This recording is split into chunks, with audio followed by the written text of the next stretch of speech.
Tale of Despereaux, Chapter 31, A Song in the Dark. The terrible foul odor of the dungeon did not bother Meg.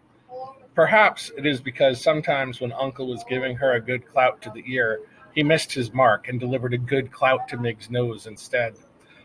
That's happened often enough that it interrupted the proper workings of Meg's olfactory senses. And so it was that the overwhelming stench of despair and hopelessness and evil was not at all discernible to her, and she went happily down the twisting and turning stairs. "Gore!" she shouted. "It's dark, ain't it?" "Yes, it is, Meg," she answered herself. "But if I was a princess, I would be so glittery light-like that there wouldn't be a place in the world that was dark to me."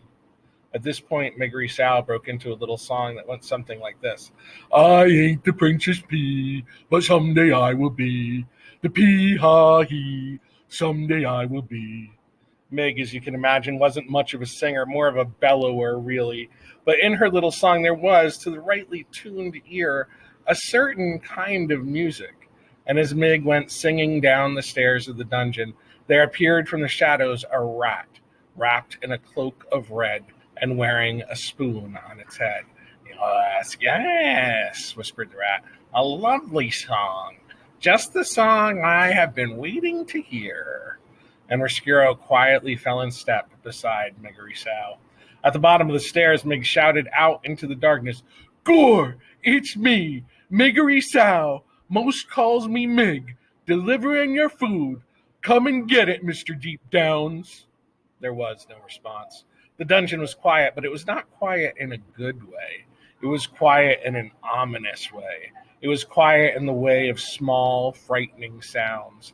There was the snail-like slither of water oozing down the walls, and forming around a darkened corner, there came the low moan of someone in pain. And then, too, there was the noise of the rats going about their business, their sharp nails hitting the stones of the dungeon, and their long tails dragging behind them through the blood and muck. Reader, if you were standing in the dungeon, you would certainly hear all of these disturbing and ominous sounds.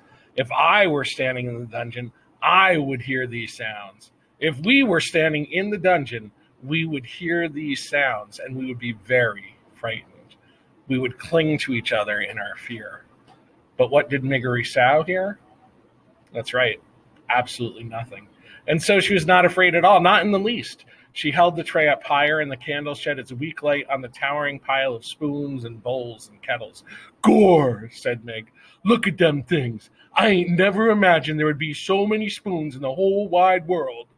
"There's more to this world than anyone could imagine," said a booming voice from the darkness.